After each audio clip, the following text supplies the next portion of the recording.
حضرت اسحاق بن عمار سے رفیع روایت کرتے ہیں کہ میں کوفہ گیا ہوا تھا. وہاں بہت سارے مومن بھائی مجھ سے ملنے والے تھے، مگر میں شہرت کو ناپسند کرتا تھا اور مجھے ڈر تھا کہ کہیں میرا دین و عقیدہ مشہور نہ ہو جائے. اس لیے میں نے اپنے غلام کو حکم دیا کہ جو شخص بھی مجھ سے ملنے آئے اسے کہہ دو کہ وہ یہاں پر نہیں ہے. اسحاق کہتے ہیں میں اسی سال حج کے لیے گیا تو میری ملاقات امام جعفر صادق علیہ السلام سے ہوئی. تو میں نے دیکھا کہ میرے ساتھ امام کا رویہ بدلا بدلا سا ہے. تو میں نے عرض کی، مولا میں آپ کا فدیہ قرار پاؤں، کس چیز نے آپ کے رویے کو مجھ سے بدل دیا؟ امام نے فرمایا، تمہارے مومنین کے ساتھ رویے کے بدل جانے نے. میں نے عرض کیا، میں آپ علیہ السلام کا فدیہ قرار پاؤں؟ میں فقط شہرت سے خوف زدہ تھا، ورنہ اللہ تعالی جانتا ہے کہ میں ان سے کتنی شدید محبت کرتا ہوں. امام علیہ السلام نے فرمایا، اے اسحاق، تم اپنے بھائیوں کی زیارت سے اکتاؤ مت.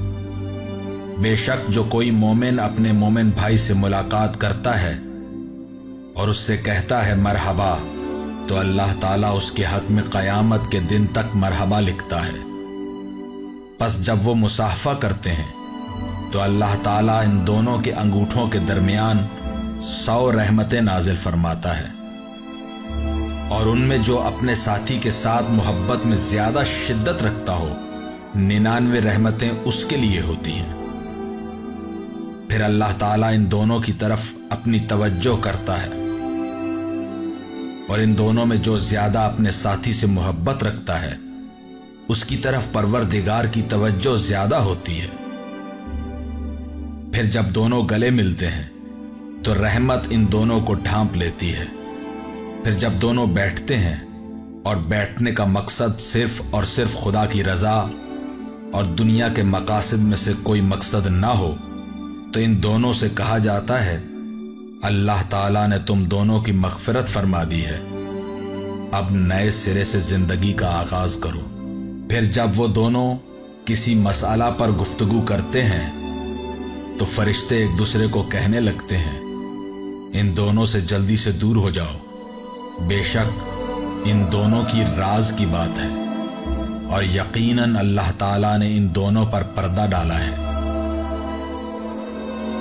اسحاق کہتے ہیں میں نے امام علیہ السلام کی خدمت میں عرض کیا، میں آپ کا فدیہ قرار پاؤں تو کیا مولا ہمارے الفاظ ہمارے برخلاف نہیں لکھے جائیں گے؟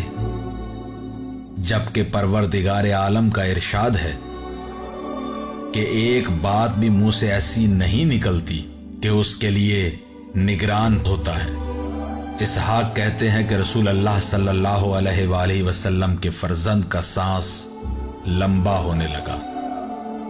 پھر آپ علیہ السلام رونے لگے، یہاں تک کہ آپ علیہ السلام کے آنسو آپ کی ریش مبارک تک پہنچ گئے، اور آپ علیہ السلام نے فرمایا، اے اسحاق، بے شک اللہ تعالی نے فرشتوں کو مومنین سے ان کی ملاقات کے وقت غائب ہو جانے کی ندا فقط ان دونوں کی عظمت کی وجہ سے دی ہے.